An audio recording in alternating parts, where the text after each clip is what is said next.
Bonsoir à tous, je suis ravie de vous retrouver. Voix personne que connaît, que nous connaissons d'ailleurs.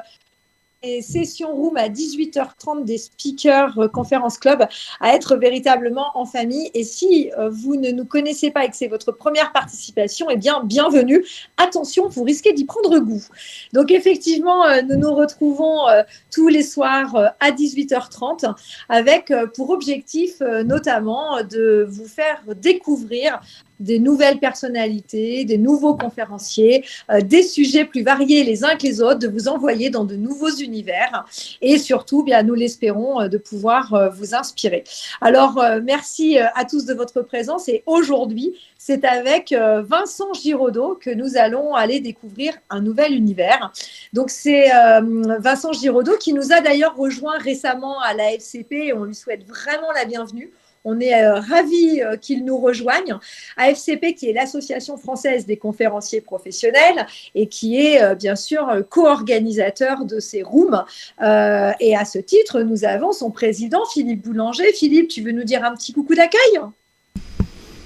Oh bah écoute, oui, bien sûr, un petit coucou d'accueil. Donc, on sort juste d'Elevate. Hein. On a fait notre événement annuel cette année. Donc, c'était le week-end dernier, c'était vendredi et samedi dernier, avec des conférenciers français, avec des conférenciers anglophones. Alors, les conférenciers anglophones étaient sous-titrés d'ailleurs pour que les Français puissent comprendre, ce qui était d'autant plus important que certains d'ailleurs de ces conférenciers avaient un accent particulièrement prononcé. Donc, on avait des conférenciers qui venaient de Russie, d'Asie, de Chine, de Singapour, d'Indonésie, d'Angleterre. Enfin, c'était extrêmement riche et ça a été extrêmement sympathique. Donc oui, l'Association française des conférenciers professionnels, dont Vincent et toi faites partie, eh bien, c'est une association qui nous permet de grandir en tant que conférencier et de mieux appréhender ce métier dans cette industrie. Voilà. Donc, je pense que j'ai tout dit pour l'instant. Merci beaucoup, Philippe. Alors, effectivement, un grand nombre de nos conférenciers, dont vous faites d'ailleurs partie, hein, je vois que parmi vous, il y a Claude, il y a Hervé, il y a Sandra, enfin voilà, Nathalie. Je suis vraiment ravie de voir Nathalie on stage parce que d'ordinaire, elle est toujours, elle a une émission à cette heure-là, donc on est vraiment ravis, Nathalie, que tu sois avec nous. Et donc, nombre de nos conférenciers sont également référencés sur le site lesspeakers.com, qui est représenté aujourd'hui par, et vous le connaissez puisqu'il est fidèle et tous les jours avec nous, Éric Blot. Bonjour Éric. Bonjour Virginie, puis merci de ta gentillesse et puis de ton professionnalisme pour animer nos rooms régulièrement. C'est un plaisir de t'écouter et de t'avoir en maître de cérémonie. Eh bien, merci beaucoup, Éric. C'est surtout un plaisir pour moi, en fait, puisque ces rooms, c'est l'occasion de découvrir à chaque fois un nouveau conférencier, de rentrer dans ses coulisses, si on peut dire, et puis au-delà des conférences et du sujet, eh bien, de comprendre un peu mieux le parcours, des anecdotes et d'aller plus loin. Donc, c'est vraiment un moment que j'espère vous faire partager à tous. Et puis, peut-être que ce sera prochainement vous, d'ailleurs, qui serez notre invité.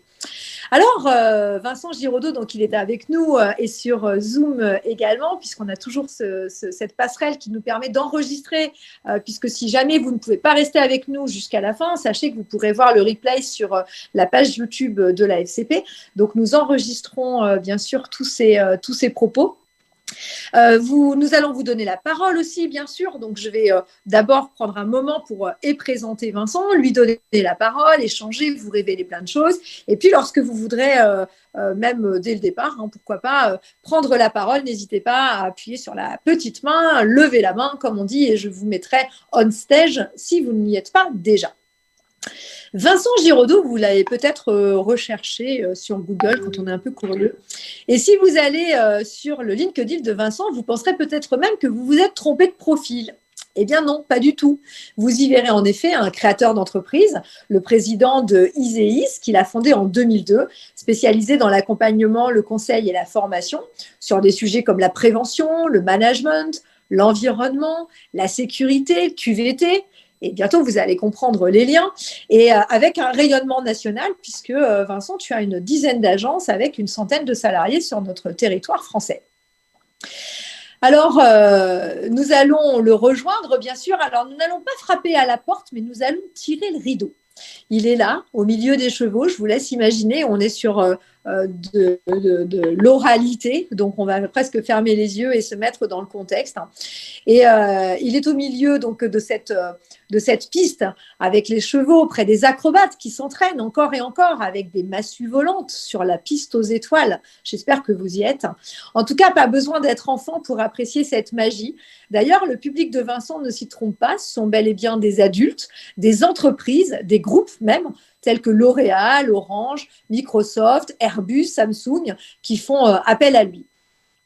Et puis, je suis sûre que vous êtes curieux de savoir comment le spectacle vivant, puisque tel est le sujet, que l'on appelait quand on était petit, vous vous rappelez, dans un autre temps, on appelait ça le cirque. Voilà, mais le cirque, c'est carrément autre chose dans l'univers de Vincent. Et surtout, on aimerait comprendre comment justement ce milieu peut, par ses valeurs et son fonctionnement, appuyer des messages forts en matière notamment de management, de motivation, de cohésion et de remise en question. Alors Vincent, moi j'aimerais bien savoir ce que te disent tes clients après des conférences spectacles. Alors je sais, ma question peut te paraître bizarre parce qu'on a l'impression que c'est une question qu'on pose normalement à la fin. Mais je mise sur le fait que tu es aussi acrobate et que par conséquent tu te rattraperas sans problème. Mais j'aimerais bien avoir, voilà, et après on va dérouler plein de choses, bien sûr, tu vas te dévoiler. Qu'est-ce que te disent tes clients des gros groupes comme je disais tout à l'heure, Microsoft, La Poste par exemple, à l'issue de tes conférences spectacles? Alors Vincent, passe à ton micro sur ton téléphone, active bien ton micro. Oui, pardon. Oui, la première chose qu'ils nous disent, c'est bien entendu que ils n'ont jamais vécu ça, puisque c'est quand même relativement rare de pouvoir étayer une conférence ou une journée de démonstration acrobatique, de faire venir des gens sur le public, sur la scène, donc du public, pour un petit peu participer aussi à nos démonstrations. Donc la première chose, c'est ça. Et la deuxième, c'est aussi que finalement, plus qu'une conférence, ils ont assisté à une discussion entre amis qui ont 40 ans de vie commune et qui finalement échangent sur leur parcours de vie. Donc par moment, nous, on n'a pas l'impression de faire des conférences parce qu'on a simplement raconté, enfin partagé un moment de notre vie. Donc c'est vrai que c'est plus ça il y a un côté aussi émotionnel assez fort, quoi. Alors, le spectacle vivant, justement, qu'on comprenne bien de quoi il s'agit. Déjà, comment t'es venue cette passion? Alors, comme selon l'expression consacrée, je suis tombé dedans tout petit, par l'intermédiaire de mon père, qui adorait toute forme de spectacle, et puis qui a rencontré presque par hasard Alexis Grus. Et puis ils se sont liés d'amitié, donc moi, rapidement, étant tout petit, dès l'âge de 5 ans, j'ai admiré forcément ce milieu magique. Puis j'ai connu les enfants d'Alexis Grus, Firmin, Stéphane, Maud. Et puis, à chaque vacances, je regardais un petit peu sur un journal où se déplaçait le chapiteau de la famille Grus dans toutes les villes de France. Je prenais mon TGV et puis avec mon sac à dos, je rejoignais un peu tout le monde pour participer aux tâches, monter le chapiteau, démonter, m'occuper des chevaux, etc. Avec toujours un rêve en tête, c'est un jour de pouvoir en faire mon métier, mais tout en me disant, mais c'est pas pour moi, il faut être né dedans, etc. Et la grande force d'Alexis Grus, c'est de vouloir en permanence partager. C'est lui qui a créé la première école de cirque en France en 1974. Donc, naturellement, il m'a accueilli dans son équipe dès 1996. Donc, voilà. Alors, tu le dis, un petit, déjà, tu étais passionné, tu rêvais même en silence de ce monde. C'était un peu ton secret, tu t'entraînais en cachette. Et pour autant, tu as eu la chance d'avoir tes parents, comme tu dis, c'est eux qui t'ont fait découvrir cet univers, mais ils t'ont entouré, tu as été motivé, ils t'ont soutenu et ils ont même tenu à ce que tu ailles passer ton bac. On a tous eu le droit à ça, passe ton bac et tu verras. Et comment tu te projetais à ce moment-là? Tu te voyais dans ce métier? Je le rêvais, je me voyais, oui, je me voyais en permanence en me disant peut-être que j'y arriverai, mais c'était un rêve inaccessible, mais ça restait un rêve et malgré tout, je me donnais les moyens en me disant si jamais un jour il y a une opportunité, il faut absolument que je sois capable de la saisir. Et c'est vrai que mes parents, à la fois, ils ne m'ont pas poussé absolument à faire ça parce que c'était, j'allais dire, un peu leurs rêves par correspondance.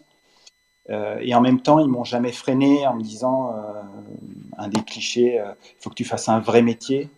Ils m'ont simplement incité à avoir un bagage de diplôme. Donc moi, j'ai regardé ce qui se faisait de plus court pour avoir un diplôme, donc un bac plus 2, et puis pour vraiment faire plaisir à mes parents, mais en même temps, je les remercie tous les jours.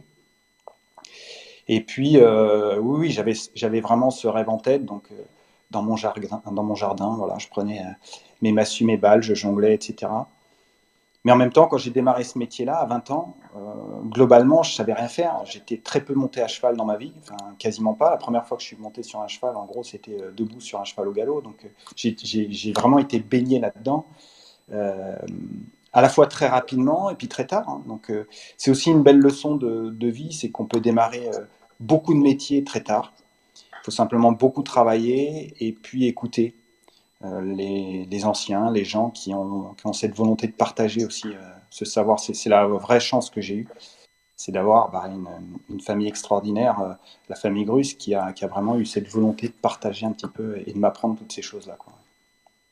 Alors, étant un peu adopté en quelque sorte, en tout cas, tu as rejoint la famille puisque tu as passé de très nombreuses années à leur côté. Je rappelle, la famille Grus, c'est une véritable dynastie. On est à 6 générations de virtuosité parce qu'on est vraiment dans du très, très haut niveau. Ils ont fait de toi un véritable artiste et c'est pas rien, j'imagine, que d'être formé par Alexis Grus en personne, l'école du grand maître écuyer. Et d'ailleurs, des liens tellement forts qu'aujourd'hui, Charivari, sous le nom sur lequel tu présentes justement tes conférences spectacles, tu les partages avec Stéphane et Firmin Grus. Tu peux nous raconter justement comment ça s'est mis en place avec eux? En fait, c'est quand j'ai créé donc mon entreprise, donc quand j'ai arrêté le spectacle vivant, j'ai eu quand même sur la dernière année 2 accidents graves, donc ça m'a fait un petit peu réfléchir. Puis à un moment, je me suis dit bon, il faut peut-être que je redémarre un métier normal entre guillemets. Et très vite, j'ai recréé, enfin sur mon lit d'hôpital quasiment, j'ai créé mon entreprise. Et puis elle s'est développée très très vite. Ça a vraiment bien marché. J'ai réussi à embarquer beaucoup de salariés, beaucoup de clients. Et quand j'ai fait un premier bilan au bout de 5 ans, je me suis rendu compte, presque inconsciemment, que j'avais développé cette entreprise sur la base de tout ce que j'avais appris dans la piste, de ses valeurs, de rigueur, d'humilité, de remise en question, etc. Et je me suis dit, il faudrait que je le partage en fait ça. Donc j'ai commencé par le partager avec mes salariés, en les faisant venir dans ce milieu-là. Et puis petit à petit, il y a des entreprises qui s'y sont intéressées. Puis c'est comme ça qu'on a développé ça. La parallèle, elle est un peu compliquée. Enfin, j'ai toujours du mal à aborder ça, mais l'histoire, c'est un petit peu celle je ne sais pas si tu connais Itinéraire d'un enfant gâté, qui est un film extraordinaire. Et c'est un peu ça, cette histoire. C'est-à-dire que Jean-Paul Belmondo, qui est Sam Lyon, donc qui est un petit enfant qui est abandonné par ses parents, tout petit, qui est recueilli dans un cirque, et puis qui va grandir. Et puis un jour, qui a un accident, et donc il se reconvertit, il monte une entreprise qui marche extrêmement bien, mais rapidement, il est rattrapé par ce besoin de liberté, donc il se sauve. Il fait croire qu'il est mort. Et puis, comme l'entreprise va mal, il décide de récupérer un gars qui ne sait pas faire grand-chose, Richard Anconina, qui va gérer la boîte pour lui à distance. Et il y a cette scène extraordinaire dans un hôtel où il lui apprend le savoir-être, il lui apprend à dire bonjour, etc. Et c'est exactement ça, il transpose ce qu'il a appris dans le spectacle vivant dans le milieu de l'entreprise. Et alors, ce qui est extraordinaire, c'est que dans ce film-là, Sam Lyon, donc Jean-Paul Belmondo petit, est incarné par Firmin et Stéphane Grus. Donc c'est eux qui jouent ce rôle-là. Donc voilà, il y a quand même une histoire qui est assez sympa. Alors effectivement, un beau parallèle et une belle histoire. Alors justement, ce que je trouve aussi intéressant, c'est que la société que tu crées, ça doit quand même pas être tout à fait anodin et le hasard des choses, est spécialité beaucoup sur la qualité de vie au travail, le risque, la sécurité. Alors même que toi, dans ta carrière d'artiste, tout ça, c'est des choses que tu vis au quotidien, parce que des risques, tu en prends de manière démesurée. Est-ce qu'il y a un lien finalement entre, ou c'est un pur hasard? Au départ, c'est un pur hasard, parce que c'est là-dedans que j'ai fait mes études. En réalité, il y a du lien. Alors, la notion de risque, c'est toujours compliqué dans le spectacle vivant, parce que oui, on prend des risques, parce que c'est aussi ce que le public vient voir. Hein. C'est-à-dire que si c'est tout aseptisé, c'est quand même un petit peu dommage. Et même dans des formes de spectacle plus, j'allais dire plus calmes, comme le théâtre, ce qu'on vient voir quand même au théâtre, c'est aussi la possibilité que ça rate. Enfin, les meilleurs souvenirs qu'on a tous au théâtre, c'est des fous rires, parce qu'on a vécu quelque chose que personne n'a vécu. Et pourtant, c'est quelque chose qu'on pourrait dire qui a raté. Et en même temps, on ne peut pas non plus prendre des risques démesurés, parce que si on se blesse, c'est tout le spectacle qui est remis en question. Donc, puis potentiellement notre carrière. Donc, on n'a jamais le sentiment de prendre des risques, parce qu'on maîtrise, parce qu'on s'est énormément entraîné, parce qu'on apprend à tomber. Ça aussi, c'est quelque chose que je développe dans les conférences, c'est que quand on est acrobate, la première chose qu'on apprend à faire, c'est à tomber. Parce qu'on sait qu'on tombera plein de fois. Et que si on ne sait pas tomber, si on a été, quand on s'entraîne, en fait, on a une assurance, on a une longe de sécurité. Mais le rôle de celui qui tient cette longe est primordial parce qu'il nous apprend à tomber. C'est-à-dire qu'il ne doit pas nous retenir en permanence, parce que le jour où en spectacle on n'a plus cette longe, la première chute, elle est fatale. Donc vraiment, littéralement, on apprend à retomber sur nos pieds. Et ça, quand on fait la parallèle en entreprise, on a du mal à apprendre à tomber. On n'apprend pas à tomber depuis tout petit. Et la première chute, souvent, elle est fatale. J'explique même dans les conférences, dans le jonglage, vous jonglez, vous faites tomber une balle, deux balles, vous recommencez. Les gens vous encouragent, vous refaites tomber une deuxième fois. Et puis une troisième fois, et là, le public, il est debout parce qu'on a réussi. Et j'explique qu'on vient de faire du succès grâce à nos échecs. Parfois, même si ça évolue beaucoup, hein, en entreprise, au bout du premier ou deuxième échec, c'est terminé. Donc voilà, il y a cette chose formidable dans le spectacle, et puis qu'on ne peut pas s'arrêter. Si ça a raté, c'est obligé, on recommence, parce qu'il y a le public qui attend. Quoi.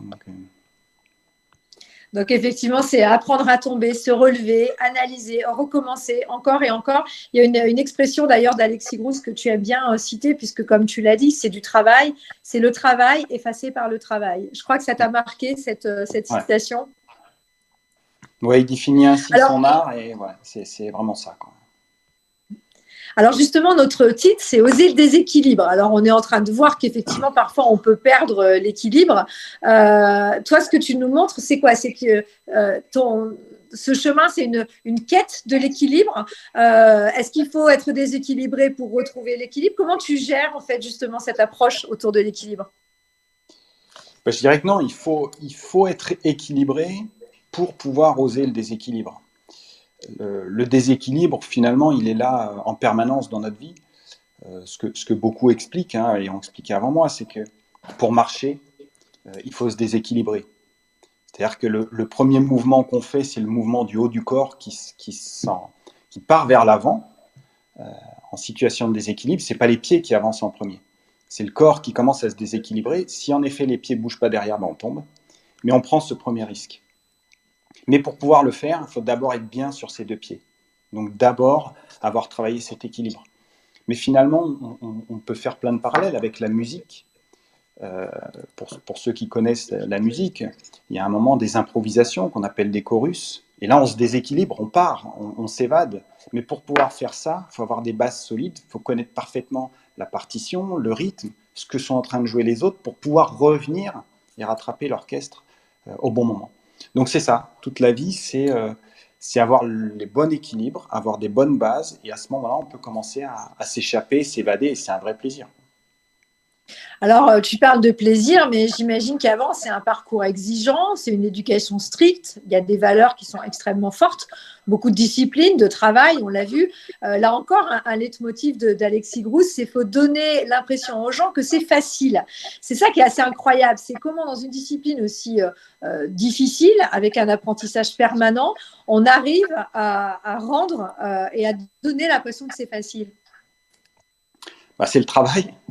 C'est le travail, l'entraînement, notamment dans la piste, on appelle ça des répétitions. C'est pas pour rien. C'est-à-dire qu'on répète les gestes, on fait nos gammes. Et puis c'est une rigueur au niveau physique. Hein. C'est une hygiène de vie irréprochable puisque notre corps, c'est notre outil. On faisait jusqu'à 3 spectacles par jour, donc 6 spectacles dans un week-end, des spectacles de 3 heures. Donc vraiment, on enchaîne et puis de l'acrobatie, plein de choses. Donc Il faut vraiment être au top, énormément s'entraîner.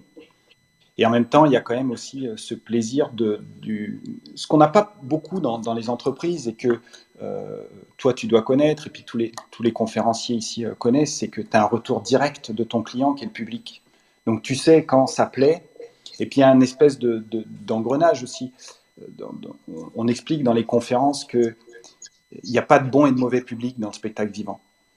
Les gens arrivent un soir, il y a des grèves, ils ont eu du mal à venir, il a fait mauvais toute la journée, il y a des gilets jaunes, il y a les attentats, il y a ci, il y a là, et ils n'ont pas forcément la tête des bons jours. Toi, tu arrives et tu vas démarrer 3 heures de spectacle, il y a 2 possibilités. Soit tu te dis, wow, mauvais public aujourd'hui, donc on va lever le pied. Soit tu dis, bah non, on met la gomme. Et là, en faisant ça, tu leur donnes un espèce d'enthousiasme qui fait qu'ils vont applaudir 2 fois plus. Et une fois qu'ils t'applaudissent, c'est parti. Tu as les pieds qui décollent du sol. Il n'y a plus de fatigue, il n'y a plus rien. Donc, c'est à nous de créer. Je dis souvent, on a le public qu'on mérite, au même titre qu'on a les clients qu'on mérite. Et ça, c'est des choses qu'on ne sait peut-être pas assez faire aussi, par exemple, en rentrant dans une salle de réunion. Si tout le monde fait la tête, on va se dire, waouh, je me mets au fond de la salle et puis j'attends que ça aille mieux. Et au contraire, on peut donner cette impulsion, cet enthousiasme, et qui fait que normalement, ça va partir dans un cercle vertueux. Alors justement, tu parles de valeurs. Les valeurs, c'est quelque chose d'important puisque finalement, c'est le trait d'union que tu vas pouvoir faire entre ce monde qui est le tien et le monde de l'entreprise. Donc, vous délivrez avec Firmin un certain nombre de messages forts qui vont s'articuler d'ailleurs autour de vos démonstrations acrobatiques. Et notamment, vous le faites de manière participative. Je crois que vous cherchez à véritablement immerger totalement les spectateurs. Alors, sans tout nous dévoiler, bien sûr, mais bon, ça donne quand même envie. Est-ce que tu peux nous donner quelques exemples de ce que vous faites et de ces valeurs que vous portez?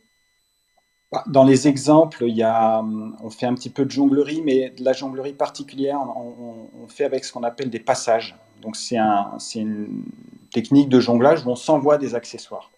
Et ce qui est intéressant, c'est que au-delà du jonglage classique, c'est une discipline où on doit en permanence penser à l'autre. C'est-à-dire que vraiment, on envoie des accessoires. On ne s'occupe pas de les rattraper, en fait, dans les passages. On met notre main et c'est l'autre qui vise la main de l'autre, du partenaire pour envoyer. Et ça, c'est très fort comme message parce que on parle à ce moment-là même d'abnégation. C'est-à-dire, je mets de côté mes intérêts personnels, je ne m'occupe pas de savoir comment j'ai reçu l'accessoire, je m'occupe de bien lancer, je m'occupe de l'autre. Si je lui lance bien, il rattrapera bien, il me relancera bien. Un chef d'entreprise m'avait dit une fois, si on pouvait faire ça avec les emails, ce serait top, quoi. Un peu penser à qui va le recevoir plutôt qu'à moi qui l'envoie. Mais c'est vraiment ça. Et puis, avec Firmin, il fait quelques démonstrations d'équilibre sur échelle libre, puisque c'est sa spécialité. Donc là, on a toutes les notions vraiment d'équilibre. Et puis, on fait quelques petits portés acrobatiques gentils, mais pour expliquer la notion de confiance, parce que pour faire de l'acrobatie, il y a des porteurs, il y a des voltigeurs, et si l'un n'a pas confiance dans l'autre, ça ne peut pas marcher. Donc, chacun a son rôle, des rôles bien précis, et c'est ça qui fait que ça marche. Alors du coup, ça va permettre finalement, on voit bien dans l'entreprise d'aborder pas mal de sujets. Tu vas pouvoir aborder, par exemple, repenser les pratiques professionnelles en matière de prévention. Je crois que c'est un des sujets pour lesquels tu es intervenu. La réflexion autour du travail collaboratif. On s'en doute, la motivation, tout ce qui va être lié aux équipes. Donc finalement, c'est une conférence qui peut être hyper intéressante pour plein de sujets. Oui, on aborde en fait tous les sujets au sens large du management, pas simplement sur les questions de prévention, parce que finalement la prévention c'est un sujet de management. Ce qui est génial, c'est que dans la piste, il y a vraiment tout. N'importe quel thème qu'on voudrait aborder, on est capable de le faire. Et la plupart des conférences, on les monte vraiment sur mesure. Mais entre la jonglerie, dont on pense que c'est une discipline d'adresse, il ne faut pas du tout être adroit pour être jongleur. Moi, quand j'étais petit, il n'y avait pas un repas que je faisais sans renverser le pot d'eau à table. C'était ma spécialité. Tous les gens qui m'ont vu un jour jongler m'ont dit « mais c'est pas possible, pas toi le plus maladroit du monde ». Le jonglage, c'est une discipline de la rigueur et d'entraînement. Le meilleur jongleur du monde, c'est celui qui a le plus fait tomber de massue et qui les a le plus relancés sans arrêt, se remettre en question en permanence. Et puis voilà, il y a sur l'esprit d'équipe quand on fait de l'acrobatie en groupe, sur enfin, on traite vraiment tous les sujets. Et puis bien sûr le travail avec les chevaux, parce que c'était notre spécialité aussi, l'acrobatie à cheval. Et là, on travaille avec un partenaire qui parle pas. Et donc on doit ressentir comment est ce partenaire. Donc on explique aussi toutes ces choses-là. Et puis avec en permanence quand même en tête que la plupart des disciplines qu'on fait, on peut se blesser gravement, voire se tuer. Et puis la vie de nos collègues est entre nos mains en permanence. Donc il y a vraiment ces interactions qui sont là en permanence. Alors, ta conférence est décrite comme une conférence pour rêver tout en gardant les pieds sur terre. Tu viens d'évoquer effectivement les chevaux, je voulais y venir. Quand on parle de spectacle vivant, effectivement, on s'attend à des animaux. Donc, qu'est-ce que tu fais comme tour, si on peut dire, avec les chevaux? Alors, la famille Grus, elle est vraiment spécialisée dans le travail avec les chevaux autour de 3 disciplines phares qui constituent l'art équestre. Il y a la haute école, donc c'est un travail où il y a un cavalier sur un cheval et qui fait différentes figures qui représentent les aptitudes naturelles du cheval. Il y a ce qu'on appelle le travail en liberté, où là, tu as plusieurs chevaux qui sont, comme son nom l'indique, en liberté. Et puis, il y a l'acrobatie à cheval, où là, on est sur le dos d'un cheval au galop, donc ce sont des chevaux beaucoup plus gros. Parfois, on monte à 2, 3, et tu fais à la fois des figures sur le cheval, et puis d'autres figures où on est par terre, on court, on saute, et on arrive à cheval ou debout directement sur les chevaux, etc. Donc, c'est plein de choses qui, d'ailleurs, se perdent un petit peu. Enfin, c'est des disciplines ancestrales, et voilà. Alors justement, quand on parle de chevaux, on a parmi nous quelqu'un que l'on connaît bien à la FCP, c'est Hervé Franceschi, qu'on a entendu d'ailleurs dans une conférence à Elevate il y a quelques jours. Alors Hervé, il a abordé, j'ai envie de dire, une valeur qui est une que tu portes également, qui est importante, qui est celle de l'humilité. Si c'est ce que vous avez en effet en commun, c'est sans doute celle-ci. Hervé, je pense qu'il est avec nous sur Zoom. Je crois qu'il était sur Clubhouse, mais je crois surtout qu'il est sur Zoom. Donc, Hervé, tu as partagé toi aussi la puissance et la richesse de ce qu'apporte cette relation qu'on peut avoir avec les animaux. Vous avez en commun tous les deux les chevaux et les éléphants aussi, hein, je crois. C'est une relation que vous avez en commun. J'ai presque envie de dire, est-ce que justement, ces messages, ou plutôt cette relation qu'on a avec les animaux, permet de décupler les messages? Comment vous l'utilisez pour le transmettre à votre public? Alors, je te pose la question, Vincent, puis je vais reposer la même après à Hervé. J'allais dire, il n'y a pas, enfin, moi je vais parler pour la partie spectacle, il n'y a pas vraiment de technique pour transmettre. Le public, il ressent ça. Et de toute façon, c'est obligatoire parce que on ne peut pas aller contre. Un cheval, c'est un animal qui est extrêmement fort, on ne peut pas le contraindre. Et en revanche, on doit absolument travailler avec. Quand tu fais de l'acrobatie à cheval, tu te sers de la puissance du cheval et de son galop pour te donner une énergie qui permet de faire de l'acrobatie. Et ça se ressent, c'est des choses qu'on explique dans les conférences, mais qu'on ne voit pas dans un spectacle, c'est que derrière le rideau, juste avant de rentrer en piste, on prend le cheval dans ses bras et à la fois on ressent dans quel état il est. Est-ce qu'il est fatigué? Est-ce qu'il est stressé? Est-ce qu'il n'est pas bien? Est-ce qu'il n'est pas du tout?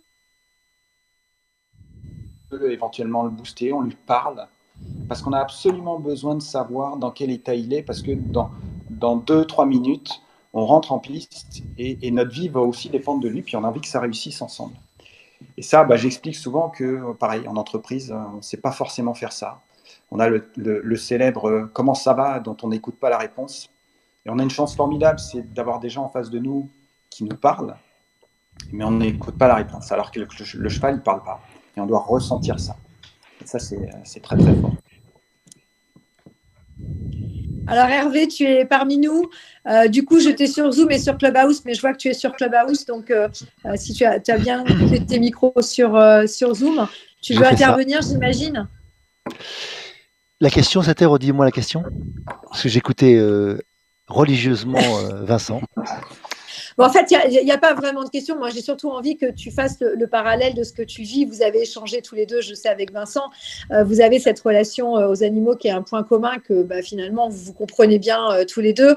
Toi, c'est notamment l'humilité, beaucoup, la valeur que tu partages au travers de ça, mais pas seulement. Est-ce que tu veux toi aussi partager l'expérience de la manière dont ça te permet en fait de transmettre des messages, cette relation avec les animaux? Je dirais que ce que l'on peut expérimenter avec les animaux, pas spécialement avec des animaux domestiqués, pas non plus avec des animaux spécialement sauvages, c'est que eux, ils sont toujours dans le moment présent. Toujours. Ils sont toujours présents à ce qu'ils sont. Toujours. Les humains, c'est pas toujours le cas. Deuxième chose, eux, ils sont toujours ancrés, c'est-à-dire qu'ils sont, on est des terriens, c'est paradoxal, on utilise ce mot, et en fait, on n'est pas connecté à la Terre. Eux, ils le sont toujours. Et, et donc, c'est comme disait Vincent, on peut voir des grands gaillards, tu les pousses, ils tombent. Un cheval, s'il a décidé de pas bouger, tu peux oublier. Et même si tu prends un petit cheval, d'accord? Donc, il n'a pas besoin de faire 600 ou 800 kilos, ou si je prends les plus gros qui vont dépasser 1 tonne 2 ou je ne sais quoi, d'accord, ok? Donc, le processus, c'est déjà de comprendre qu'il nous enseigne, ou il nous rappelle, que profondément, nous devons être connectés à la terre, humus, humidité, ce qui va nous aider à mieux comprendre qui nous sommes. Et la deuxième chose, moi, qui me paraît intéressant, sans utiliser tous les processus qu'on peut avoir avec les coachings que je fais, ou l'éléphant coaching que je travaille, d'autres choses, c'est rien que d'être en connexion avec ces animaux, nous permet d'être en connexion avec nous-mêmes. C'est vraiment ça que j'ai pu expérimenter maintes et maintes fois, que je le fasse avec des enfants, que je le fasse avec des adultes, que je le fasse avec des gens qui n'aiment pas les animaux, avec des gens qui ont peur des animaux. Il se produit toujours cet effet un peu magique qui fait qu'à un moment donné, le fait d'arriver à collaborer ensemble, d'arriver à vivre et expérimenter ensemble, comme le disait Vincent, le fait de se connecter au départ à l'animal. Et donc, il y a des gens qui n'arrivent pas à faire ça parce qu'ils ont tellement peur de l'animal. Je ne vais pas vous montrer, mais je pense toujours à une situation d'une femme qui était venue et qui avait un pull, on était en hiver, et vous voyez les gens qui ont des manches longues, et elle touchait le cheval avec sa manche longue, mais qui ne pouvait pas toucher sa peau, quoi, parce que tellement elle avait peur de toucher le cheval. Et à la fin, elle faisait des câlins, elle sautait sur le cheval, elle a failli s'assommer tellement elle est rentrée dedans vite. On est passé en une seule journée avec des gens qui sont capables d'être en harmonie, en symbiose, je dirais un peu comme quand on est à l'aise avec quelqu'un, tu commences une phrase et puis je la finis, ou vice-versa. Eh bien voilà, deux personnes marchent ensemble, l'un avec l'un cheval, l'autre en fait est une personne humaine, on va dire, et il y a quelque chose qui fait qu'on ne sait plus qui lead, qui organise. Donc moi, je suis dans ce type d'approche qui est de chercher la collaboration entre les espèces plutôt que la soumission, même si les notions de sécurité, par exemple avec les chevaux, doivent être importantes. Je ne remets pas ça en cause, mais je pense qu'on peut travailler autrement sur cette planète. Et que, comme dans les entreprises, il y a beaucoup de gens qui pensent que le seul moyen, c'est de diriger, c'est de donner des ordres, ou bien de soumettre les gens, ou bien de penser qu'il n'y a qu'une personne qui sait.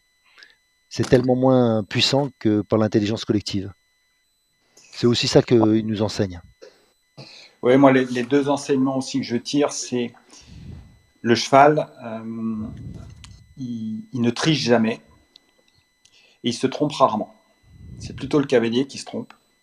Et souvent, on va remettre ça sur le dos de l'autre, ce qu'on fait aussi en entreprise parfois. Alors que si tu n'as pas compris que c'est très rarement le cheval qui se trompe, même quasiment jamais, et c'est toi, tu apprends aussi cette humilité. Et en tout cas, il ne triche jamais.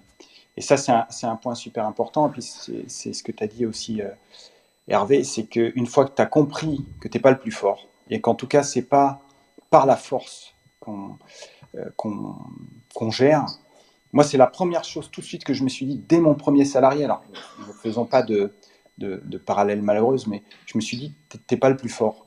Même les contrats, même tout ça, si un salarié te dit, j'ai pas envie de travailler, c'est pas en l'attachant ou en brandissant un contrat ou un organigramme. C'est un truc que je déteste dans l'entreprise, c'est les organigrammes.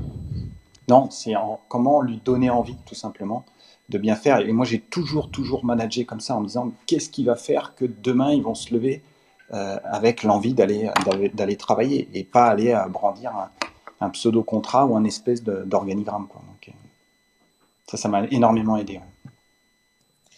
Alors, je vous invite bien sûr, vous qui êtes avec nous ce soir, à monter on stage si vous voulez partager des expériences que vous avez pu vivre ou découvrir. Je sais même que certains en ont vécu avec Hervé Franceschi. Si vous avez des questions pour Vincent, bien sûr, alors on va continuer d'aborder ces différents points. Puis je crois qu'on va passer peut-être un petit peu les différentes valeurs au travers de ton spectacle vivant, conférence spectacle, Vincent.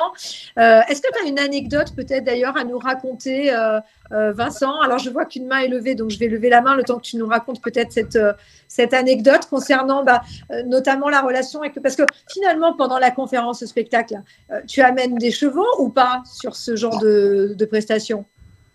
Non, sur les conférences, surtout pas de chevaux. Alors pourquoi on ne veut pas que ce soit non plus trop spectacle. On fait quelques petites démonstrations, mais qui n'ont pas de caractère non plus extraordinaire, qui ne sont pas des performances, parce que ce qu'on veut, c'est quand même que les gens retiennent le message et non pas le fait qu'on a assisté à une performance. Et on se dit que si jamais il commence à y avoir des chevaux ou des choses un peu trop extraordinaires, entre guillemets, les gens vont retenir que ça et notre message sera un petit peu passé à l'as. En revanche, on fait aussi des journées d'immersion où là, on invite les entreprises vraiment à passer une journée dans le milieu du spectacle vivant, à découvrir des choses pour après refaire des parallèles. Et là, on utilise en effet les chevaux beaucoup plus. Un peu effectivement comme le pratique également Hervé, si j'ai bien compris. Ouais. Alors on a Neza, j'espère que je prononce bien son nom, qui nous a rejoint. Bonsoir. Bonsoir tout le monde. Effectivement, c'est ça. C'est intéressant débat. Je voulais juste partager une petite anecdote qui m'est arrivée. Et un jour, il m'est tombé par la tête, allez hop, je vais faire l'ascension du Tchoupral, qui est le mont, enfin dire le sommet le plus élevé au Maroc. Et on se prépare pour l'ascension, pour monter. Et une fois qu'on arrive, c'est vrai que le chemin, tout le parcours était très intéressant et éprouvant. Mais la seule chose à laquelle on n'était pas préparé, c'était la descente. À chaque fois qu'on parle de sommet, tout le monde est impressionné par le fait d'être arrivé au sommet. Mais la descente, c'est encore beaucoup plus dur que de monter. Et ça a fait un tilt chez moi parce que mine de rien, pendant tout notre parcours scolaire, universitaire, professionnel, on est préparé, on est poussé vers l'ascension, mais on n'est jamais quelque part prêt pour dealer avec la descente, qui peut être éprouvante, qui peut faire vraiment surgir toutes nos peurs. Et vraiment, ça m'a beaucoup parlé en écoutant l'expérience de l'acrobate qui doit tomber moult fois pour être, on va dire, pour être prêt à être un bon performeur. Donc voilà ce que je voulais partager avec vous. On t'entend pas, Virginie. Ça t'évoque des choses en particulier, Vincent? Merci beaucoup, Neza. Oui, alors, et j'allais dire, même avant la descente, il y a parfois qui peut arriver en montagne, et puis dans la vie, c'est quand on est arrivé au sommet, on a tellement bataillé pour arriver au sommet qu'on n'a pas envie d'être arrivé, et on n'a même pas envie d'aborder la descente parce qu'on aurait presque aimé continuer à monter. Et ça aussi, il faut se préparer à ça. C'est que quand on fait du spectacle, quand on fait des performances, même si on ne chute pas, même si on ne tombe pas, il y a un moment où on arrête aussi de monter. Et il faut se préparer à ça, soit parce que physiquement, il n'y a plus, soit parce qu'on a atteint aussi des paliers, des niveaux. Moi, je l'ai vécu plus dans mon entreprise où j'ai énormément délégué récemment. Et le moment où je suis arrivé, après 10 ans, à vraiment déléguer quasiment 90% de la gestion de l'entreprise, j'étais arrivé au sommet, quoi, et je me suis dit, et qu'est-ce que je fais demain matin? Donc, il y a aussi ça, sans que ce soit une chute. Et en effet, la préparation à la descente, voire la chute, oui, ça s'apprend. Ça s'apprend dans le corps, d'apprendre à tomber, puis ça s'apprend dans la tête. Cette humilité. Il y a une expression dans le spectacle vivant, puis notamment dans le cirque, qui dit s'enchanter. Et les anciens, parce que j'explique que moi j'ai presque plus appris le soir avec les Xigrus dans la caravane que dans la piste. Les anciens qui te remettent à ta place en permanence en te disant attention, là tu es en train de t'enchanter. Vous savez, quand tu as 20 ans, que tu fais l'acrobatie, qu'il y a énormément de monde qui t'applaudit, il y a 3000 personnes tous les soirs, tu as tendance à un moment à avoir un petit peu la tête qui enfle et à se croire immortel. Et là, il y a les anciens qui te remettent à ta place en disant là, tu n'as jamais été aussi proche de la chute. Et voilà, donc on apprend aussi ça. Et puis on apprend aussi, oui, par rapport à ce que tu disais, Neza, que par moment, il peut y avoir une descente qui n'était pas prévue et qui n'est pas une chute. Ça aussi, il y a une expression dans le cirque qui s'appelle avoir un rat. C'est quelque chose que tu as fait toute ta vie, pour lequel tu t'es énormément entraîné et que tu le fais tellement naturellement qu'un jour tu ne sais plus le faire et que tu ne sais pas pourquoi tu ne sais plus le faire. Vous avez tous vécu ça avec votre code de carte bleue. On est devant le distributeur et là, plus on va essayer de faire le code, moins on va y arriver. Et ça arrive nécessairement dans la vie d'un artiste. C'est un moment où tu ne sais plus que tu sais. Et là, il faut repartir à zéro. Complètement tout abandonner, recommencer les gammes et repartir vraiment de zéro comme un débutant. Alors, on reprogresse plus vite, mais ça, s'il n'y a pas, pareil, les anciens pour te guider, tu ne sais pas faire. Et des tennisman ont eu ça, où ils ont remis en question leur coup droit, leur revers, ils partent de 0-0. Mais on est obligé, parce qu'on a été un moment dans une descente qu'on n'a pas maîtrisée. Alors, on a Loïc qui nous a rejoint, mais avant de donner la parole à Loïc, il y a Nathalie qui est avec nous aussi. Alors, déjà, tu as dit le mot-clé, tu as parlé d'enchanté, donc on ne peut pas parler et prononcer ce mot sans forcément penser à Nathalie. Et Nathalie, en plus, c'est quelqu'un de particulier pour toi, puisque c'est grâce à Nathalie que tu nous as rejoint à la FCP. Bonsoir Nathalie. Bonsoir à tous. Bon, j'imagine que tu as plein de choses et de rebonds à faire par rapport à ce que vient de dire Vincent. Ah bah oui, alors déjà Vincent, oui, peut-être que c'est moi qui l'ai fait venir à la FCP, mais qu'il sache que c'est lui qui m'a fait venir sur Clubhouse, parce que c'est ma première prise de parole sur Clubhouse. J'ai créé mon compte aujourd'hui, puisque je voulais assister à ce talk. Bienvenue Nathalie. Et donc oui, on a un très beau projet en commun avec Vincent. C'est Marianne Rollo. Nous sommes tous les deux sur son catalogue Acme 50, et donc elle nous a fait nous rencontrer. En fait, c'est grâce à Marianne que nous devons cette rencontre. Et nous sommes en train de travailler assidûment sur une conférence en duo qui nous a beaucoup plu. Vincent, qu'est-ce que tu en penses? Ah bah oui, parce que j'ai découvert à la fois ton univers qui était différent du mien. On a appris à se connaître, un petit peu à se bousculer, puis à créer quelque chose ensemble. Et j'ai vraiment hâte de pouvoir animer ça avec toi, sachant que par rapport à ce que tu disais tout à l'heure, Virginie, sur la notion de rêver les pieds sur terre, la conférence, c'est les pieds sur terre et la tête dans les étoiles. Donc moi, je représente plutôt les pieds sur terre, parce qu'il faut retomber sur ses pieds. Et puis Nathalie qui nous enchante avec son univers bien particulier et qui nous emmène à s'évader un petit peu. Donc c'est ça le thème de cette conférence, surtout au lendemain des crises qu'on a vécues. C'est comment reprendre, repartir de l'avant en ayant les pieds sur terre, et puis la tête dans les étoiles, et puis le regard droit devant, puisque c'est quand même là où on veut aller. Et voilà. Et c'est d'ailleurs une des notions de l'équilibre. C'est que pour être en équilibre, il ne faut surtout pas regarder ses pieds, il faut regarder droit devant. On explique que pour marcher sur un fil, moi j'étais danseur sur corde aussi, on regarde là où on veut aller. Donc si on regarde par terre, on ira par terre à coup sûr. Tout à fait, parce qu'il est super.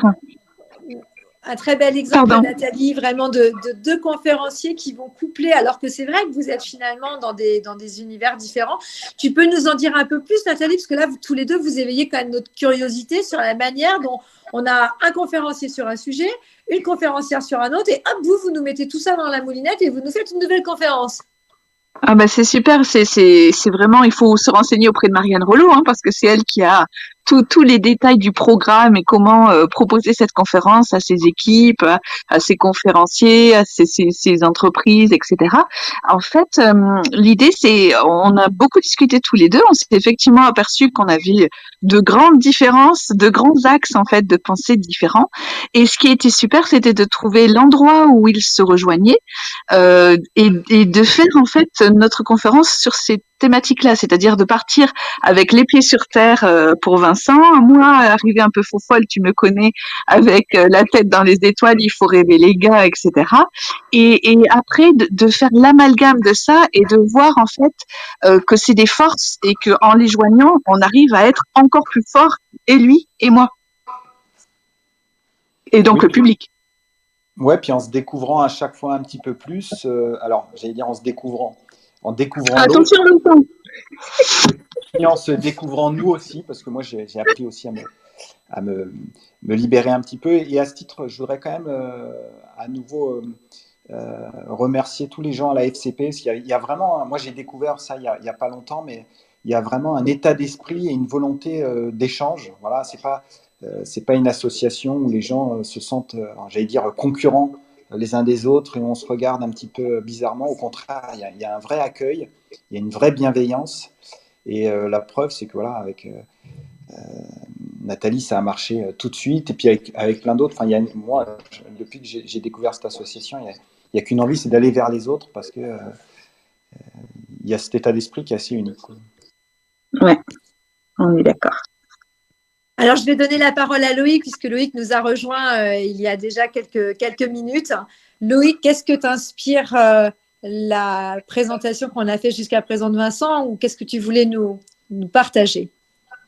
Deux petites choses très rapides. Coïncidence, ce matin, je finissais la lecture du livre The Practice de Seth Godin, qui est assez connu dans le monde, un gourou dans tous les domaines du marketing et ailleurs, et qui parle justement de 3 points clés que Vincent a évoqués, qui sont le travail et l'entraînement, la répétition et le processus.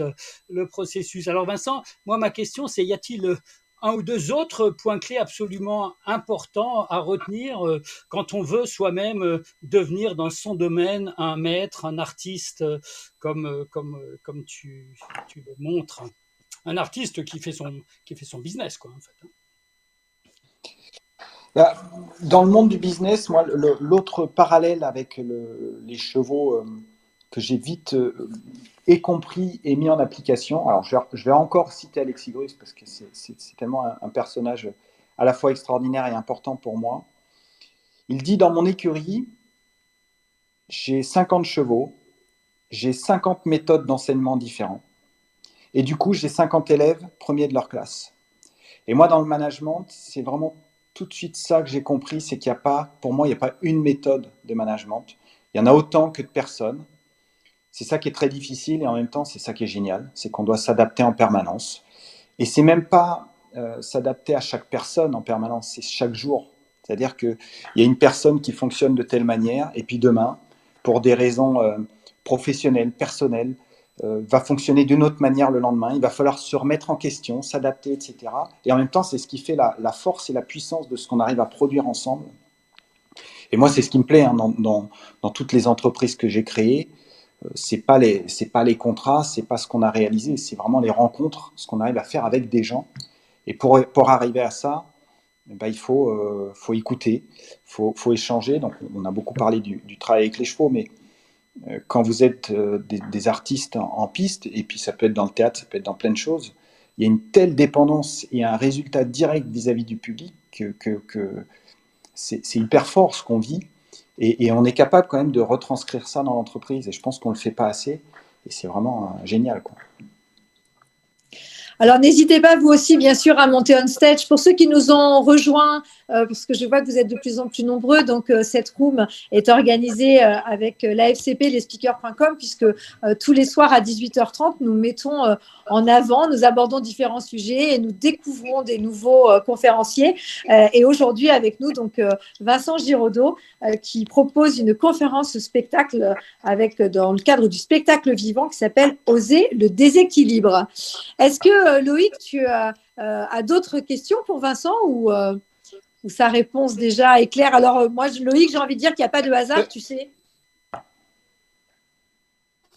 Oui, moi je serais ravi un jour de l'entendre parler de ce qu'il vient de dire en conférence, effectivement. Y compris d'ailleurs un jour au Social Selling Forum. Ça, c'est pour Claude que je dis ça, Claude Zunino qui prépare votre demi-journée au Social Selling Forum Festival. Voilà. D'ailleurs, qui est là avec nous et que j'invite à monter, Claude. N'hésite pas à venir nous rejoindre justement pour nous dire un petit mot. Alors, on a on stage aussi quelqu'un que l'on connaît bien, qui est présent très, très souvent, voire tous les jours aussi avec nous. C'est Christian. Christian, je suis sûre que toi qui as toujours des remarques extrêmement pertinentes, tu as quelque chose à partager avec nous. Alors, moi j'ai une question à poser à Vincent. J'adore son spectacle, l'idée du spectacle sous forme de métaphore dans les entreprises. Et on voit bien comment fonctionne l'apprentissage, comment en renversant des brocs d'eau, on peut finir par jongleur. Il faut beaucoup renverser d'eau, beaucoup casser de brocs avant de faire tout ça. Sauf que dans une entreprise, on a très peu le droit à l'erreur et il n'y a pas de longe pour se rattraper quand on va tomber. Comment passe cette métaphore dans les entreprises sur le droit à l'erreur ? Justement, c'est ça qu'on essaye d'expliquer, c'est que si on ne laisse pas ce droit à l'erreur, on passe à côté, on va peut-être louper le futur grand jongleur qu'on n'avait pas vu venir parce qu'à la première erreur, on ne lui a pas donné sa chance.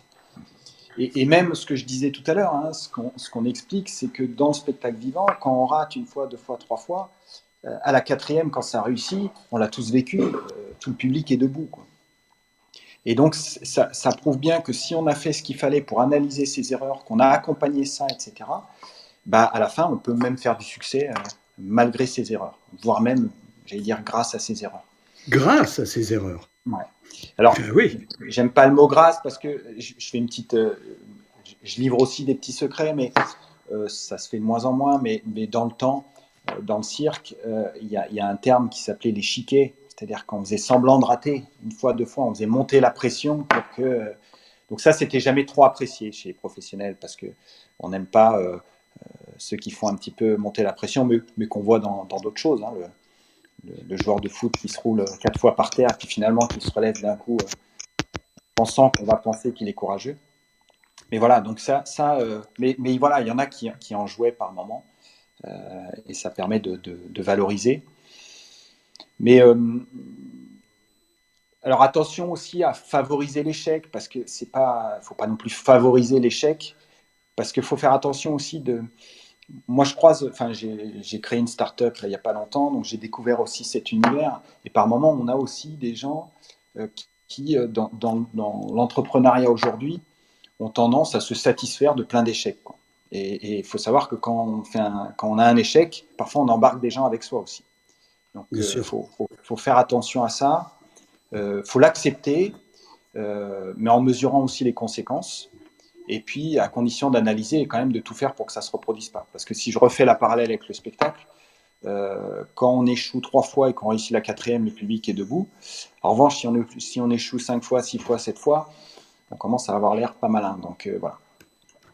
Et de ce point de vue-là, comment réagit le cheval ? Est-ce que par rapport au cavalier, au jongleur, à l'acrobate, il tolère, lui, des échecs parce qu'il doit comprendre ce qui se passe ? Alors, le cheval, il comprend tout.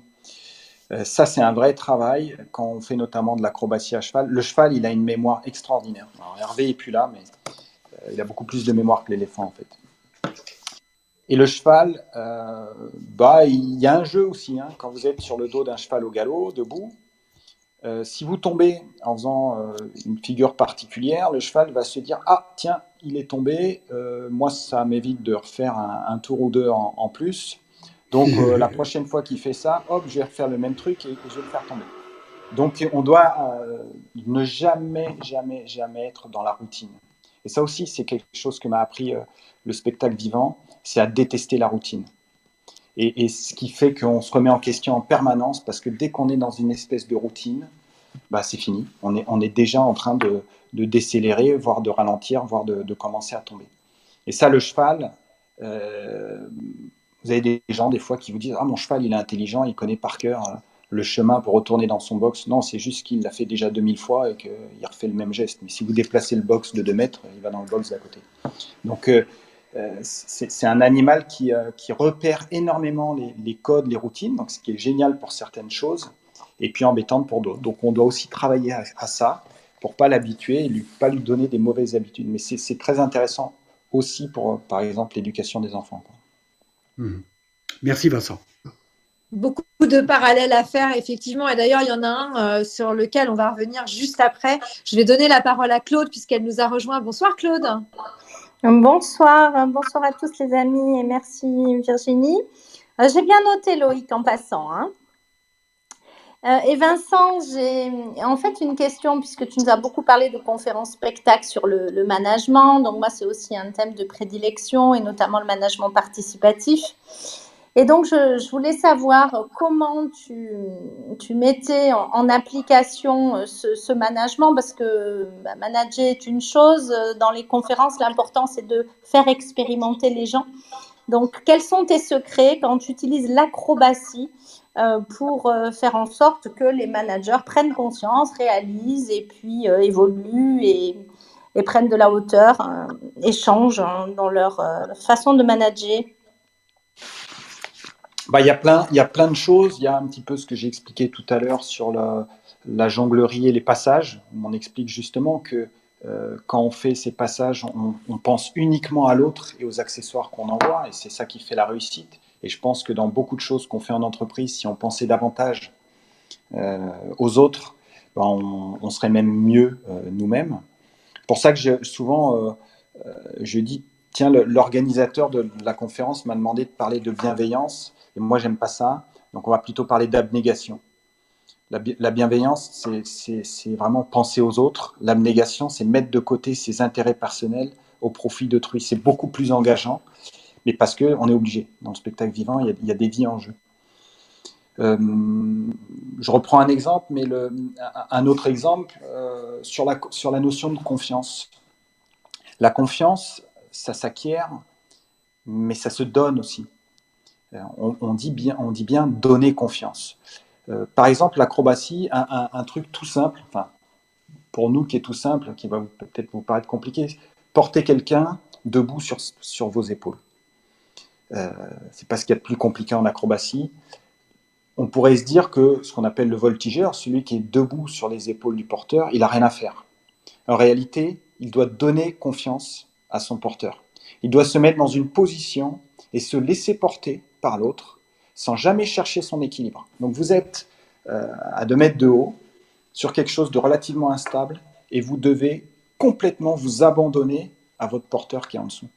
Si jamais vous ne faites pas ça et vous commencez à chercher votre équilibre, c'est-à-dire à dire j'ai pas confiance en toi, c'est pas toi qui cherches mon équilibre, ben lui il pourra jamais vous tenir et vous allez avoir quelqu'un celui d'en dessous qui cherche d'un côté, celui d'au-dessus qui cherche, et ça ne marchera jamais. Ça, on l'expérimente, et on fait venir quelqu'un sur la scène qui est au départ pas du tout rassuré, et puis quand il fait les choses, il se rend compte que c'est hyper facile, et pour le porteur, c'est hyper facile aussi. Et ça, ils le vivent en direct, de se rendre compte, et puis après, ils témoignent. Donc voilà, ça fait partie des choses, même si ces démonstrations, elles viennent étayer un discours parmi tous les petits secrets qu'on dévoile, mais il n'y a pas non plus une démonstration par élément, quoi. Il y a aussi quelques petites surprises qu'on dévoile pas. Ok, très bien. Donc, tu interviens aussi lors de tes conférences dans des manifestations de type team building aussi en équipe? Alors, on organise, pareil, j'aime pas le mot team building parce que l'objectif, c'est pas de s'amuser, mais en effet, on organise ce qu'on appelle des expériences où là, les entreprises viennent sous le chapiteau de la famille Grus pendant une demi-journée, une journée, 2 jours, 3 jours. Ça peut aussi bien être des codir que des entreprises entières. Et là, on leur fait vivre, on leur fait découvrir vraiment une immersion totale dans ce milieu-là peu connu. Et toute la journée, on va passer d'une activité à l'autre entre la découverte de ce que font les professionnels et puis revenir de leur côté travailler pour mettre en application les concepts qu'ils ont vus. Et là, on passe beaucoup plus de temps déjà à découvrir tout l'univers, tous les métiers cachés qu'on ne connaît pas, à observer les professionnels qui s'entraînent, donc de voir un entraînement, et puis de pouvoir poser des questions sur la manière de s'entraîner, sur les soins aux chevaux, etc. Pratiquer, donc certaines disciplines, marcher sur un fil. Alors, c'est pas marcher sur un fil pour s'amuser, c'est de comprendre ces notions d'équilibre que j'expliquais tout à l'heure, un peu de jonglerie. Et puis surtout, nous, ce qu'on vise, c'est des changements, des évolutions, des prises d'engagement par les gens. Et c'est vrai que quand ils se retrouvent à la fin de la journée, au milieu de cette piste qui est quand même impressionnante, à dire, voilà, compte tenu de tout ce qu'on a appris aujourd'hui, voilà ce qu'on va mettre en place demain, c'est hyper engageant. Et puis le Graal un petit peu, c'est quand même que le soir, ils assistent à un spectacle de la famille Grus. Et en fait, ils ont côtoyé les artistes toute la journée, donc ils ont découvert plein de petites choses. Et là, ils assistent à un spectacle comme personne ne l'a vu et ne le verra jamais, parce qu'ils ont compris tous les codes, toutes les choses, et ils voient dans un spectacle que n'importe qui peut voir, toutes les choses que par contre n'importe qui ne peut pas voir, parce qu'ils ont compris tout au long de la journée toutes ces petites choses-là. Et ça, c'est assez extraordinaire. Merci beaucoup, Vincent. Effectivement, là, on est dans l'expérimentation et la prise de conscience et la mise en application. Merci, super. Alors, on a vu Vincent, alors n'hésitez pas à monter on stage, bien sûr, parce qu'il nous reste à peu près 10 minutes, un quart d'heure ensemble. Donc, si vous voulez poser des questions, c'est le moment. Vincent Giraudot, bien sûr, vous y répondra avec grand plaisir. Alors, Vincent, on a vu qu'effectivement, par analogie, il y a de nombreuses valeurs qui ont été évoquées ce soir. Donc, la confiance dont on vient de parler, on a parlé d'équilibre, d'humilité, d'esprit d'équipe, d'abnégation, de remise en question. Et il y a une thématique forte aussi très, très liée à l'entreprise, c'est celle de la transmission, qui est quelque chose de très, très fort, notamment chez Alexis Grus, et qui, cette transmission, finalement, tu la vis dès le départ, dès le début de cet apprentissage, en quelque sorte. Est-ce que tu veux nous dire un mot sur cette partie ? Oui, c'est vrai que c'est un mot qui est à nouveau beaucoup plus fort même que la formation. On parle vraiment de transmission. J'ai parlé en effet de cette volonté d'Alexis Grus depuis toujours de transmettre, d'avoir ouvert cette première école de cirque, d'avoir ouvert à des gens qui n'étaient pas du sérail.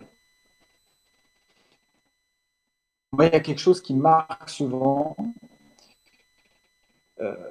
Les enfants d'Alexis Grus, souvent la première question qu'on leur pose, c'est « mais est-ce que vous auriez pu faire autre chose ? Est-ce que vous aviez le choix dans une caravane ?» Et puis en réalité, quand vous faites ce métier-là et que vous l'apprenez depuis tout petit avec vos parents, vous n'avez qu'une envie, c'est de refaire ça. La pire des punitions pour les enfants, c'est de ne pas faire le spectacle. C'est de ne pas aller travailler, tellement c'est plaisant. Enfin, quand vous avez vécu les applaudissements, plein de choses, on n'a qu'une envie, c'est de refaire ça. Dans l'ancien temps, les bouchers, ils formaient leur fils et le fils du boucher était boucher, le fils de l'agriculteur était agriculteur et c'était normal.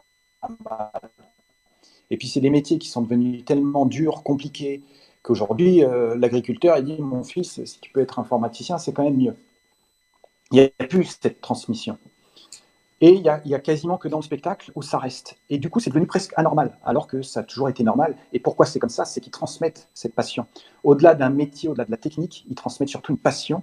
Et après, les générations suivantes adoptent et adaptent ce savoir-faire, mais avec des évolutions aussi techniques, générationnelles, etc. En entreprise, on ne sait pas faire ça. On ne sait pas transmettre d'une génération à l'autre. Et on compense avec des milliards dépensés en formation, qui sont très bien avec des super formateurs, mais on vient amener un savoir qui vient de l'extérieur, qui reste très technique, puisque le formateur, il ne peut pas connaître toute l'histoire de l'entreprise, avec tout ce que ça comporte. Et ça, c'est assez dommage. Alors, c'est aussi lié au turnover, à plein de choses, mais on ne sait pas faciliter et créer les outils pour cette transmission des anciens vers les jeunes. Merci Vincent pour ce parallèle par rapport à la transmission. Il y a aussi ici un sujet que l'on n'a pas abordé qui paraît très important. enfin en tout cas moi j'aimerais savoir la place que tu lui donnes, c'est celle de l'intuition. Alors moi, je suis très mal placé là-dessus. Je suis un mauvais élève parce que je fais pas du tout assez appel à l'intuition parce que je suis vraiment un cartésien à mort. Ça va dépendre aussi beaucoup là, enfin si on parle du spectacle, mais ça va dépendre beaucoup des disciplines que tu fais. Si tu es sur des choses où il y a une notion de danger, tu es un petit peu sur l'intuition, mais tu es surtout sur des notions pragmatiques. Quand ta vie dépend de ton partenaire, ça aussi on l'explique dans les conférences. Avant de rentrer en piste, derrière le rideau, ce que personne voit, c'est qu'on s'échauffe, mais surtout on se jauge. On est en train de regarder notre partenaire dans quel état il est. Parfois, on vient de s'engueuler avec, parce que ça arrive aussi. Puis, il faut rentrer en piste et faire rire les gens ou les émerveiller. Donc là, il y a un petit côté, en effet, intuition, parce qu'on doit ressentir les choses. Il y a bien sûr tout ce travail avec les chevaux.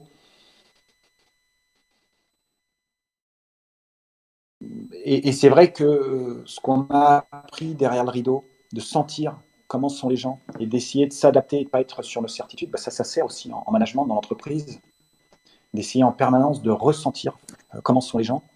Ça ne change rien à ce qu'on va leur dire, mais ça change tout sur la manière dont on va aborder les choses. Et c'est vrai que moi, c'est quelque chose que j'ai très rapidement transposé dans mes entreprises. C'est les tours de table. Il n'y a pas une réunion qui démarre chez nous sans un tour de table avec. Alors au départ, ça s'appelait un comment ça va et maintenant c'est un comment tu te sens. Et chacun doit s'exprimer sur comment il se sent. Ça permet justement de ne pas changer l'ordre du jour de la réunion, mais de changer la manière dont on va aborder les choses, la manière dont on va solliciter plus ou moins les gens, parce qu'on sait dans quel état ils sont. Et ça, c'est un outil extraordinaire. Alors, on va arriver bien sûr au terme de notre room sur cette thématique. Si vous souhaitez poser une dernière question avant d'avoir des regrets, ce qui serait quand même dommage, n'hésitez pas, vous pouvez encore lever la main. Je vais, avant de te donner le mot de la fin, Vincent, bien sûr, et te poser une dernière question, peut-être donner la parole à Philippe Boulanger ou à Eric Glo. Vous voulez réagir, messieurs ? Écoute, évidemment qu'on a envie de réagir. Moi, je suis encore étonné des différentes méthodes qu'on peut utiliser pour venir inspirer le management dans les entreprises. Et j'ai écouté avec un délice absolu ce que disait Vincent sur ces méthodes parce que, effectivement, ça correspond à quelque chose d'autre que je n'avais pas envisagé. Et donc, je m'ouvre l'esprit une fois de plus aujourd'hui, Vincent, et je te remercie pour ça. Merci, Philippe, et pour tout ce que tu fais pour les conférenciers en plus, donc et pour moi, c'était immense respect. Et pour moi, Vincent, c'était un voyage en nostalgie. Ma grand-mère, celle qui m'a élevé, était trapéziste dans un cirque dans les années 30. Donc, tu vois, je t'écoutais et je pensais à elle en même temps, qui évidemment a disparu depuis. Mais voilà, j'aurais tellement adoré, je crois, être proche du monde du cirque que voilà, ça m'a fait beaucoup de bien d'écouter tes propos. Merci beaucoup. Grand plaisir. Merci Vincent, parce que tu nous as permis de passer derrière le rideau. Ce derrière le rideau, c'est une expression que tu as utilisée à plusieurs reprises, parce que c'est de là que tu as observé, que tu as appris, et ce n'était pas forcément toujours évident. Est-ce qu'on a abordé beaucoup de sujets ce soir? Effectivement, on a parcouru globalement l'ensemble des valeurs que tu peux aborder lors de ta conférence spectacle, donc destinée aux entreprises. Est-ce qu'il y a un autre message ou quelque chose que tu aimerais transmettre toi aussi, là maintenant, avant que nous clôturions cette session? Non, c'est que c'est un vrai. Enfin, moi, j'ai découvert, et je découvre encore au milieu des conférences, mais ce qui me plaît le plus, en fait, c'est de retrouver ce que je vivais dans le spectacle vivant. C'est déjà des rencontres. Moi, ce qui me plaît surtout, c'est de faire des conférences avec des gens, de partager. Donc, je suis encore hyper ouvert. On l'a vu avec Nathalie, là, on est sur un super projet. Et puis c'est une rencontre avec un public, et c'est ça qui est génial, c'est qu'on retrouve cet esprit spectacle, cette peur qu'on a au moment où ça va démarrer, est-ce que ça va bien se passer ou pas, cette espèce de trac, mais qui fait un bien fou. Et puis dès que ça démarre, de voir les réactions du public, de voir que ça embarque ou que ça embarque pas, et de se remettre en question, etc. Et puis surtout, on a évoqué ce mot-là, de transmettre. Enfin, moi, c'est mon plus grand plaisir sur ces conférences, c'est de pouvoir partager un moment de vie, un peu comme là, et de se dire, voilà, j'ai eu la chance de vivre grâce à d'autres personnes une première partie de vie extraordinaire, et c'est un plaisir de pouvoir le partager, et de partager des petits secrets sympathiques, quoi. Bah écoute Vincent, ça a été un immense plaisir pour nous tous de t'écouter et d'entendre dévoiler plein de petits secrets de ce monde du spectacle vivant que nous ne connaissons pas forcément. Peut-être certains d'entre vous avaient participé déjà à certains de ces spectacles. En tout cas, tu nous as reconnectés, même si on est en parallèle avec le monde de l'entreprise et le monde des adultes, tu nous reconnectes aussi quand même un peu à notre monde d'enfants, et en ça, on te remercie beaucoup. Je vous remercie tous, bien sûr, de votre présence, les plus fidèles et ceux qui peut-être nous découvraient pour la première fois. Un immense bienvenue à Nathalie, qui a le petit cône. Effectivement, ça y est, nous aurons enfin, merci Vincent, réussi à la faire venir sur Clubhouse. Je ne sais pas, peut-être avec Philippe, on va se lancer le challenge que tous les conférenciers FCP, à un moment ou à un autre, aient vécu cette expérience des rooms, parce que c'est un très bon moment. D'ailleurs, Philippe, on pourrait peut-être imaginer un tour de France des conférenciers. Ça pourrait être sympa. Moi, j'avais imaginé ça pour mes vacances. Je me suis dit, je vais faire le tour de France, je vais faire une journée chez un conférencier. J'irai bien jusque sous le chapiteau, effectivement, avec toi, Vincent. Et puis, sur les dos d'éléphants avec Hervé également. Enfin, en tout cas, vous nous faites globalement tous rêver, au-delà des messages impactants et inspirants que vous pouvez transmettre. Et puis, comme à mon habitude, évidemment, vous vous en doutez, je vais terminer par une citation. Et puisque nous avons beaucoup cité Monsieur Alexis Grus ce soir, eh bien, c'est avec une de ces citations que je vais clore et vous donner rendez-vous demain. Et demain, nous avons également un invité de choix, puisque ce sera Thierry Ferrari. Et vous allez voir, là encore, on va partir dans un nouvel univers. Alors, cette citation, et tu vas reconnaître probablement ses propos, Vincent. Le cirque, c'est un reflet de la société avec ses trois personnages principaux. Le clown, Auguste, et Monsieur Loyal, soit le président, le peuple et la police. Bonsoir à tous et rendez-vous demain à 18h30. Au revoir. Bonsoir.